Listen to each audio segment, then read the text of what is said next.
Hi everyone, स्वागत है आप सभी लोगों का हमारे इस वीकली करंट अफेयर के डिस्कशन में। और इस वीडियो में मैं आप लोगों के साथ डिस्कस करूंगा 2025 के जून मंथ के वीक नंबर 1 में बनने वाले सवालों को। तो चलिए डिस्कशन को हम स्टार्ट करते हैं। आगे बढ़ने से पहले अगर आप में से कोई स्टूडेंट पहली बार इस यूट्यूब पर हमसे जुड़ रहा है तो ये मेरा एक एप्लीकेशन है EDU24। आप लोग इसको डाउनलोड करके इसमें अवेलेबल जितना भी कंटेंट है उसको एक बार जरूर एक्सप्लोर कीजिएगा। आपके किसी भी वनडे एग्जाम को हेल्प करेगा ये एप्लीकेशन। इसमें आपको जैसे कि जीएस इंग्लिश के 12-12 13,000 नंबर ऑफ क्वेश्चंस के क्विज फॉर्मेट में कलेक्शन देखने के लिए मिलेंगे। इनके जरिए आप प्रैक्टिस कर सकते हैं। इन चारों ही कोर्सेज के जरिए आप अपनी थ्योरी को कवर कर सकते हैं।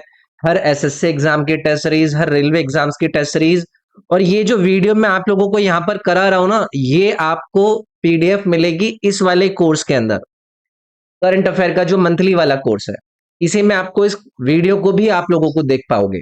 तो ये जरूर आप एक्सप्लोर करिएगा। चलिए इस क्लास के पहले सवाल से हम स्टार्ट करते हैं।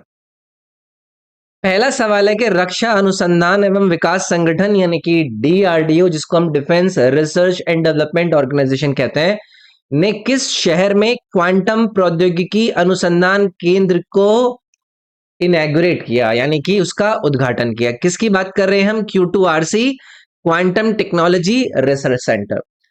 हमारे देश की कोई भी बड़ी संस्था किसी भी प्रकार का नया अगर कोई सेंटर स्थापित करती है तो उसकी लोकेशन पर आधारित हमसे सवाल यार बहुत ही रेगुलरली पूछे जाते हैं।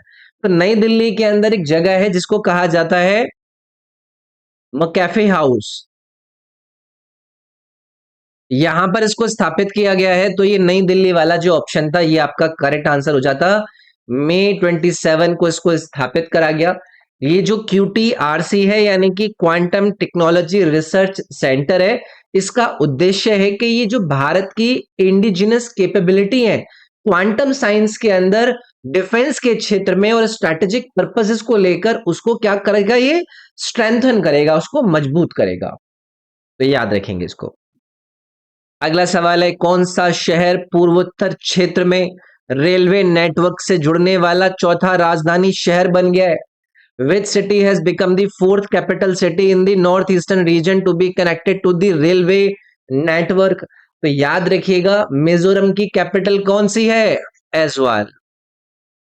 तो ये नेशनल रेलवे नेटवर्क के साथ इसको कनेक्ट कर दिया गया है। जो नया बैराबी सेरंग लाइन बना है, मैं यहां पर लिख देता हूं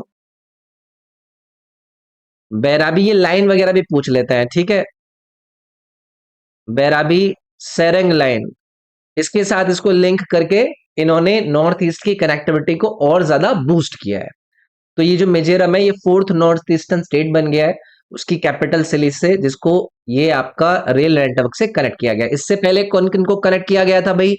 चर्चा करी थी मैंने आप लोगों से। असम को कनेक्ट किया गया था, त्रिपुरा को कनेक्ट किया गया था, और अरुणाचल प्रदेश को कनेक्ट किया गया था।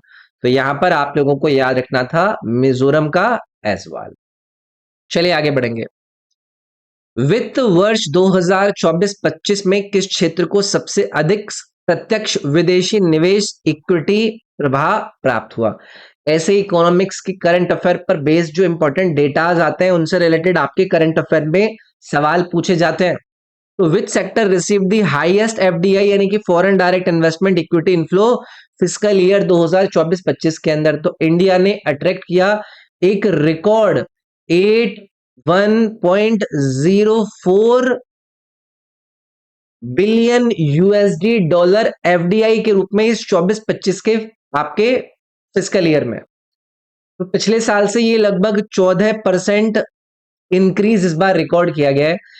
और ये जो ग्रोथ है इसके अंदर कई सारी जो पॉलिसीज थी और मैन्युफैक्चरिंग सेक्टर के अंदर, सर्विस सेक्टर के अंदर, उसकी वजह से माना जा रहा है। तो इसमें हाईएस्ट जो FDI इन्होंने मिला है वो सर्विस सेक्टर के अंदर इन्हें प्राप्त हुआ है। इसको आप लोगों को याद रखना है, ऐसे सवाल पूछे जाते हैं इकोनॉमिक्स के करंट अफेयर पोर्शन से। भारत में विकसित किए जा रहे अगली पीढ़ी के 2 सीटर इलेक्ट्रॉनिक ट्रेनर विमान का नाम क्या है? What is the name of the next generation 2 seater electric trainer aircraft being developed in India? हमारे देश के अंदर किसी भी प्रकार की इंपॉर्टेंट डेवलपमेंट अगर होती है तो उसके नाम, उसका उद्देश्य, इस प्रकार की बातें पूछ ली जाती हैं। तो भाई इसका नाम है ई हंसा, इलेक्ट्रिक हंसा। ये एक next generation two seater electric trainer aircraft है।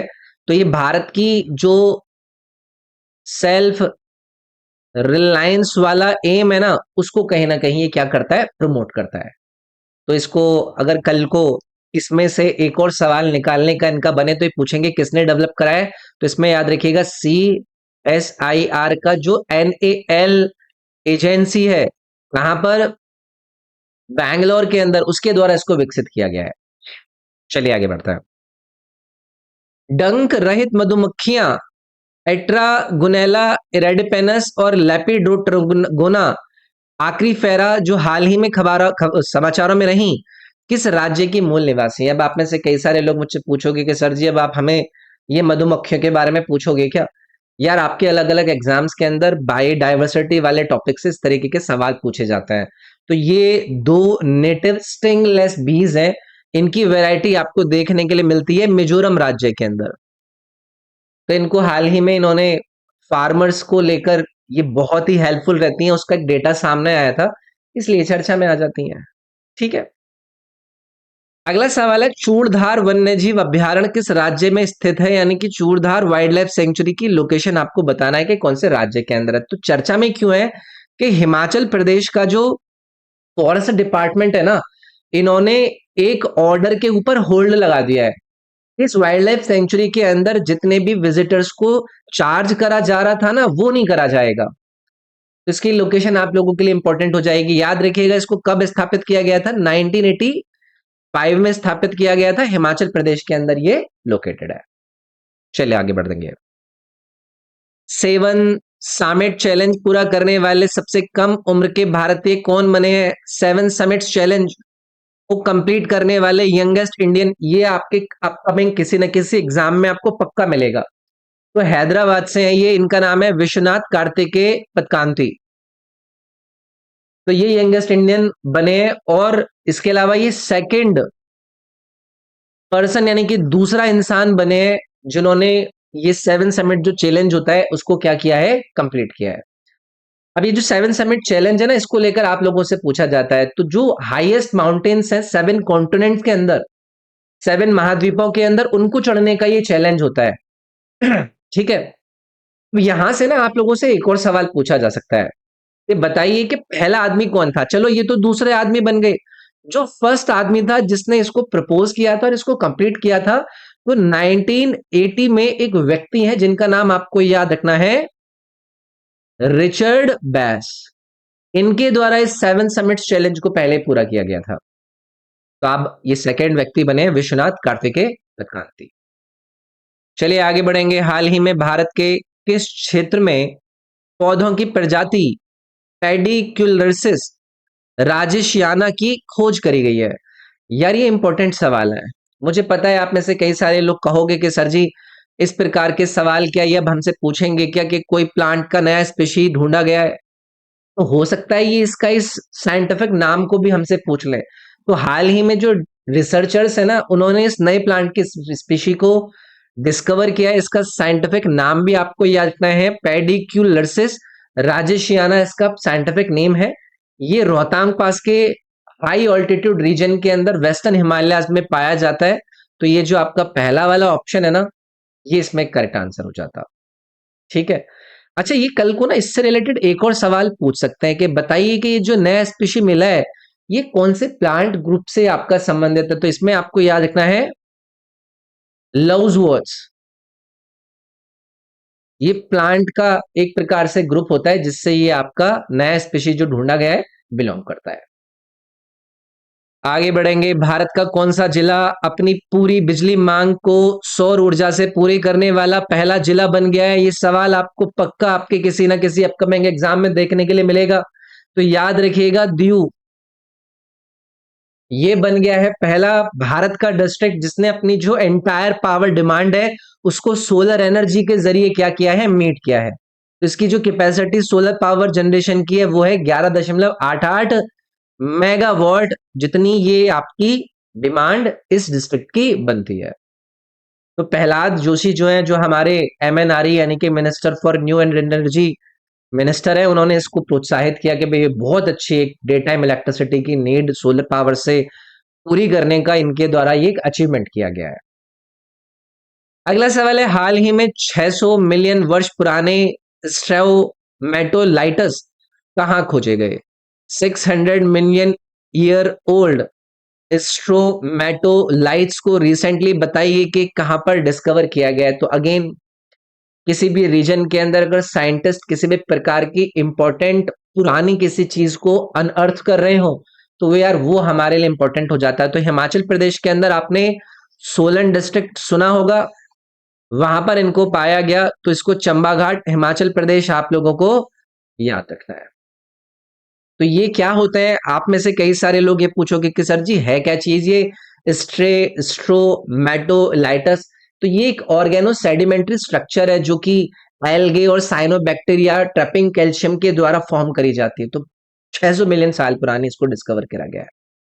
ठीक है, चलिए आगे बढ़ेंगे। किस मंत्रालय ने सीएपीएफ और असम राइफल्स के सेवानिवृत्त कर्मियों के लिए मानद रैंक पदोन्नति योजना को शुरू किया है? भाई किसी भी प्रकार की अगर स्कीम लॉन्च करी जाए, जैसे कि ये ऑनरी रैंक प्रमोशन स्कीम है, सीएपीएफ और असम राइफल के रिटायरिंग पर्सनल्स को लेकर ये आपका लाया गया है। इसको लाया गया है गृह मंत्रालय के द्वारा, होम मिनिस्ट्री के द्वारा। याद रखिएगा, इसके अंदर, इस स्कीम के अंदर जो अमित शाह है, उन्होंने एक वन रैंक ऑनरी प्रमोशन को यहाँ पर ग्रांट किया है, कांस्टेबल से लेकर सब इंस्पेक्टर लेवल तक के लोगों को। ठीक है, आगे बढ़ेंगे। त्राल वन्यजीव अभ्यारण्य किस राज्य या केंद्र शासित प्रदेश में लोकेटेड है? सभी लोग एक ही स्वर में इसका आंसर बता देंगे, लेकिन ये चर्चा में इसलिए कि जो हमारी केंद्रीय सरकार है ना, उसने हाल ही में इस ट्राल वाइल्ड लाइफ सेंचुरी को घोषित किया है ईएसजी, यानी कि इको सेंसिटिव जोन। ये कश्मीर के अंदर आपको देखने के लिए मिलता है, तो जम्मू एंड कश्मीर आपका यहां पर राइट आंसर हो जाता। ठीक है, विश्व तंबाकू निषेध दिवस हर साल कब मनाया जाता है? World No Tobacco Day. पहली चीज, आप लोगों से इससे रिलेटेड एक सवाल पूछा जाता है कि इसको कब स्थापित करा गया था? तो 1988 में इसको स्थापित करा था। किसने? डब्ल्यूएचओ ने इसको स्थापित किया था। ठीक है, 1987 में स्थापित किया था और इसको पहली बार मनाया 1988 में था। ये आपको और साथ में याद रखना है। तो ये 31 मई वाला दिन आप लोगों को याद रखना है, जिसे हम वर्ल्ड नो टबैको डे के रूप में ऑब्जर्व करते हैं। अच्छा, एक और चीज आपसे पूछ सकते हैं कि इस साल का जो थीम है इस वर्ल्ड नो टबैको डे का, वो क्या है? तो वो है ब्राइट प्रोडक्ट्स डार्क इंटेंशंस। ये इस साल का थीम है, ये भी आप लोगों को याद रखना है। ठीक है, अगला सवाल, भारत में कृषि परिवर्तन को गति देकर किसानों को सशक्त बनाने के लिए शुरू किए गए अभियान का नाम क्या है? What is the name of the campaign launch to empower farmers by exploring agriculture transformation in India? कभी भी किसी भी प्रकार का जो कैंपेन है उसको लॉन्च करा जाता है, उसका उद्देश्य किसने लॉन्च किया, ऐसी बातें हमसे पूछी जाती हैं। तो जो हमारे एग्रीकल्चर मिनिस्टर है, उन्होंने लॉन्च किया इस आपके विकसित कृषि संकल्प अभियान को। शिवराज सिंह चौहान जी के द्वारा इसको लॉन्च किया गया। अब इसको लेकर ये और पूछ सकते हैं कि बताइए कि इसको कहां पर लॉन्च किया गया? तो आईसीएआर के वी आई मीन सीफा में इसको लॉन्च किया गया, भुवनेश्वर के अंदर। इसका उद्देश्य यही है कि लगभग 1.5 करोड़ जो किसान है उनको ये एम्पावर करेगा एग्रीकल्चर ट्रांसफॉर्मेशन को एक्सलरेट करने के लिए। चलिए आगे बढ़ेंगे भाई। किस मंत्रालय ने भारत का सबसे बड़ा ग्रामीण स्वच्छता सर्वेक्षण एसएसजी यानी कि स्वच्छ सर्वेक्षण ग्रामीण को शुरू किया है? भाई इंपॉर्टेंट है, ये पक्का आपके किसी न किसी अपकमिंग एग्जाम के अंदर आपको देखने के लिए मिलेगा। तो जो हमारे यूनियन जल शक्ति मिनिस्टर है, उन्होंने इसको लॉन्च किया, जो कि इंडिया का लार्जेस्ट रूरल सैनिटेशन सर्वे है। इसमें लगभग 21,000 गांव को सर्वे कराया जाएगा। तो ये आप लोगों के लिए इंपॉर्टेंट है, जल शक्ति मंत्रालय के द्वारा इसको लॉन्च करा गया। ठीक है, आगे बढ़ेंगे। पेरिटो मारिग्नो मारिनो ग्लेशियर जो हाल ही में खबरों में रहा, बताइए कौन से देश में लोकेटेड है? इसको एक और नाम से जाना जाता है, व्हाइट जाइंट के नाम से भी इसको जाना जाता है, पेरिटो मोरेनो ग्लेशियर। तो ये अर्जेंटीना के अंदर लोकेटेड है और वहां पर एक नेशनल पार्क वगैरह भी पढ़ते हैं। तो यूनेस्को की जो एजुकेशनल, साइंटिफिक और कल्चरल ऑर्गेनाइजेशन होती है, उनका कुछ इसके ऊपर टिप्पणी आया था, ठीक है? लगभग कुछ इसकी सिग्निफिकेंस चल रही है आजकल। तो इसका लोकेशन हो सकता है आपसे एग्जाम के अंदर पूछ ले, तो अर्जेंटीना आप लोगों को याद रखना है, ठीक है? अगला सवाल है, किस संगठन ने ध्रुव नामक डिजिटल नीति को शुरू किया है? ध्रुव जिसका मतलब है digital hub for reference and unique virtual address. अलग अलग प्रकार की पॉलिसीज हों, स्कीम्स हों, इनिशिएटिव्स हों, उनको लॉन्च करने वाले आप लोगों से डिपार्टमेंट का नाम पूछ लिया जाता है। तो ये जो डिपार्टमेंट ऑफ पोस्ट है, यानी कि जो डाक विभाग है, उनके द्वारा इस ध्रुव को लॉन्च किया गया, जिसका मतलब क्या है? Digital hub for reference and unique virtual address. तो इसका उद्देश्य क्या है कि भाई जो एड्रेस रिलेटेड सर्विसेज होती है उनको आसान बनाया जा सके, उनको सिक्योर बनाया जा सके और उनको कंसेंट बेस्ड बनाया जा सके प्राइवेट सेक्टर्स और गवर्नमेंट के अंदर। तो ये डाक विभाग के द्वारा इसको लॉन्च करा गया। भारतीय पुरातत्व सर्वेक्षण ने हाल ही में तमिलनाडु के किस जिले में एक नवपाषाण कालीन चट्टान सांचे की खोज करी है? भाई देखो, हमारे एग्जाम्स के अंदर एंशियंट हिस्ट्री रिलेटेड कई सारे सवाल पूछे जाते हैं। तो एंशियंट इंडियन हिस्ट्री रिलेटेड सवाल अब आपके इस प्रकार के करंट अफेयर में बनने वाली बातों से बनते हैं। तो ये जो एएसआई है, यानी कि आर्कियोलॉजिकल सर्वे ऑफ इंडिया है, इन्होंने ये एक अर्लीस्ट रॉक ग्रूव को यहां पर डिस्कवर किया है कन्याकुमारी के अंदर, तमिलनाडु के डिस्ट्रिक्ट के अंदर। तो ये एक नियोलिथिक एज से संबंधित एक इंपॉर्टेंट हमें चीज प्राप्त हुई है। उसके एक शार्पन वेपन्स प्राप्त हुए, तो इसकी लोकेशन हमसे पूछ सकते हैं। ये बताइए कि एक हाल ही में एक नियोलिथिक एज से संबंधित एक तमिलनाडु के एक डिस्ट्रिक्ट के अंदर प्राप्त हुआ है, बताइए कि कौन से राज्य के अंदर है, कुछ भी पूछ सकते हैं वो, ठीक है? कंवल टाइगर रिजर्व किस राज्य के अंदर लोकेटेड है? कंवल टाइगर रिजर्व को लेकर पहले भी हमने चर्चा की है। तो तेलंगाना की जो राज्य सरकार है ना, उन्होंने डिक्लेयर किया ये जो टाइगर कॉरिडोर है, कंवल टाइगर रिजर्व, और इसके साथ में एक दूसरा याद रखिएगा, ताडोबा अंधेरी टाइगर रिजर्व, जो महाराष्ट्र के अंदर है। इनको इन्होंने क्या किया है? इनको लिंक करने का एक कॉरिडोर स्थापित किया है। तो ये हमारे लिए इंपॉर्टेंट है। इसकी लोकेशन अगर आपसे पूछी जाए तो क्या रहेगी? तेलंगाना राज्य रहेगी, ठीक है? चलिए आगे बढ़ते हैं। राष्ट्रीय फ्लोरिंग नाइटिंगेल पुरस्कार की स्थापना किस मंत्रालय द्वारा की गई थी? नेशनल फ्लोरेंस नाइटिंगेल अवार्ड को किस मिनिस्ट्री के द्वारा गठित किया गया था? तो चर्चा में इसलिए है कि हाल ही में हमारे राष्ट्रपति ने ये जो नेशनल फ्लोरेंस नाइटिंगेल अवार्ड्स होते हैं वो 2025 के घोषित किए थे। तो ये नर्सेज को दिए जाते हैं, ये भी आप लोगों को याद रखना है। जो नर्सेज होती हैं उनको ये दिए जाते हैं। एक सेरेमनी हुई थी राष्ट्रपति भवन में जहां पर इनको आयोजित किया गया और इसको स्टार्ट करा गया था, अगर ये आप लोगों से कल को पूछ ले, 1973 में इसको स्टार्ट किया गया था ministry of health and family welfare के द्वारा। कुछ भी पूछ सकते हैं इसके अंदर, ठीक है?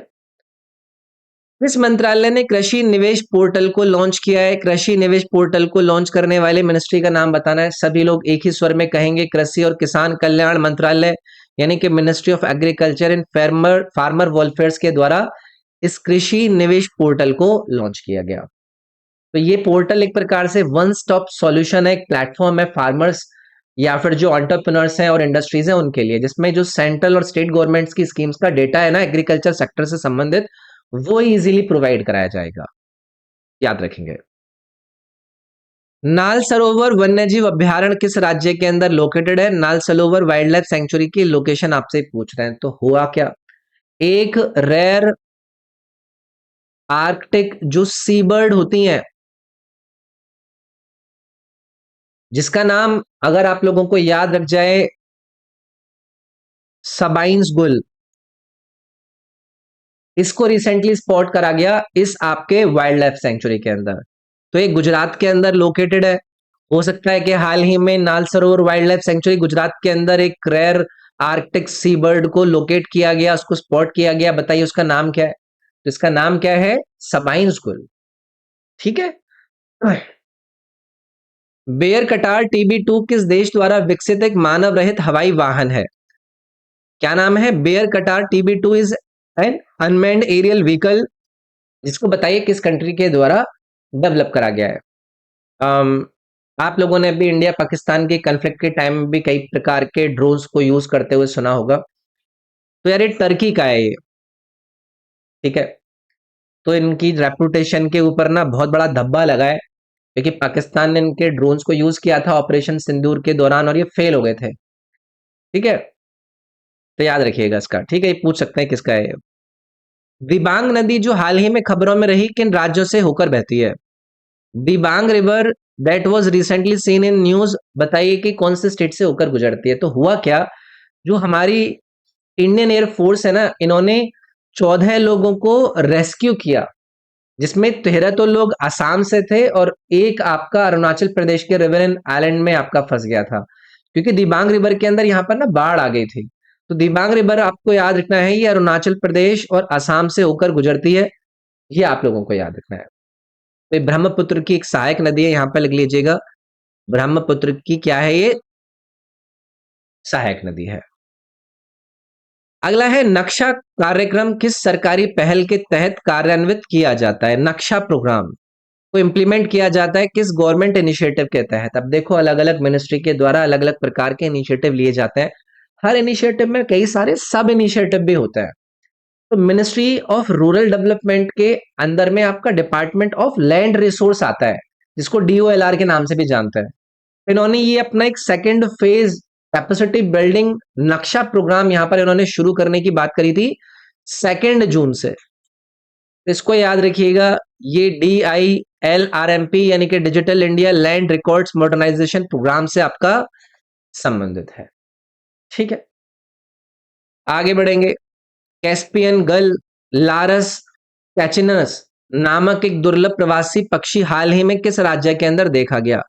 कैस्पियन गल, जिसका साइंटिफिक नाम है लारस एक्निनस, इसको रिसेंटली साइट किया गया कौन से राज्य के अंदर? तो ये एक रेयर माइग्रेटिव बर्ड है, नाम इसका आपको देख ही लिया। तो ये केरला के अंदर इसको स्पॉट किया गया, जो कोझिकोडे के अंदर एक ऑर्निथोलॉजिस्ट थे, उन्होंने इसका फोटो वोटो लिया, तो इसलिए चर्चा में था। ऐसे सवाल बन जाते हैं यार।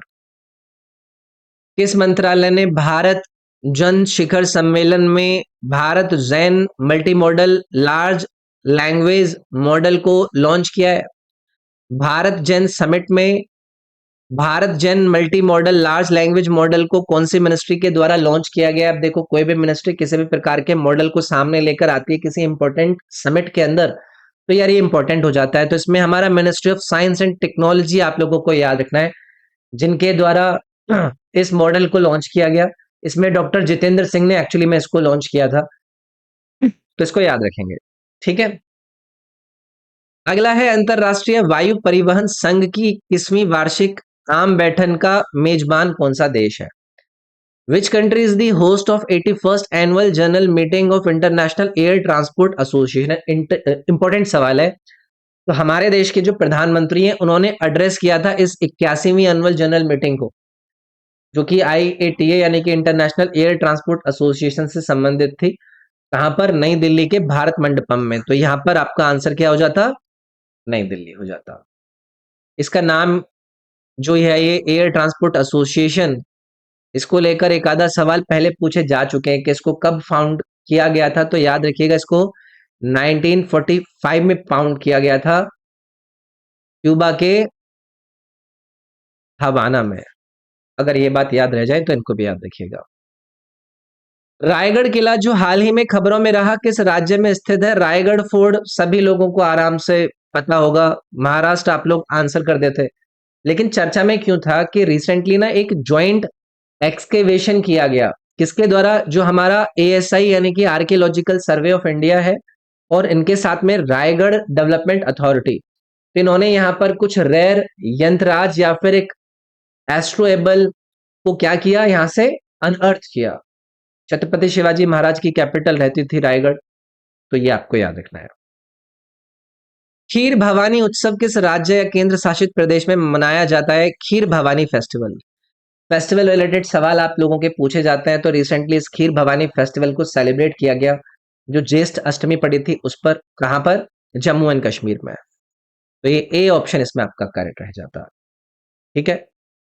तो ये था भाई हमारे जून के वीक नंबर 1 के करंट अफेयर के कुछ सवालों का डिस्कशन। आई होप आपको मज़ा आया होगा। अगर मज़ा आया तो इस वीडियो को आप लोगों को लाइक ज़रूर करना है। ये मेरे इंस्टाग्राम का यूज़र नेम है रॉबिन SIRG। इसे आप लोग फॉलो करके इस पर अगर कोई इतना डाउट पूछना चाहते हैं, कोई गाइडेंस आपको चाहिए तो मुझे इंस्टा पर मैसेज कर सकते हैं। इसका लिंक वीडियो के डिस्क्रिप्शन में भी दिया है। बाकी मेरे टेलीग्राम का लिंक भी इस वीडियो के डिस्क्रिप्शन में है, उसको भी आप ज्वाइन कर लीजिएगा। इस मेरे एप्लीकेशन का लिंक भी इस वीडियो के डिस्क्रिप्शन में है। इस ऐप के ऊपर आपको जाकर ना ये वाला कोर्स दिखेगा यहाँ पर, ये वाला करंट अफेयर्स का। इस क्लास की पीडीएफ इसी कोर्स में मैं डाल दूंगा, वीडियो भी उस कोर्स के अंदर डाल दूंगा, तो उसको आप जरूर एक बार देख लीजिएगा। बाकी के और भी इंपॉर्टेंट चीजें इस ऐप के ऊपर अवेलेबल हैं, उनको भी आप चेकआउट कर सकते हैं। तो चलो मिलते हैं आपसे अगली क्लास के अंदर। अपना ख्याल रखिए। Thank you. Take care. Bye bye.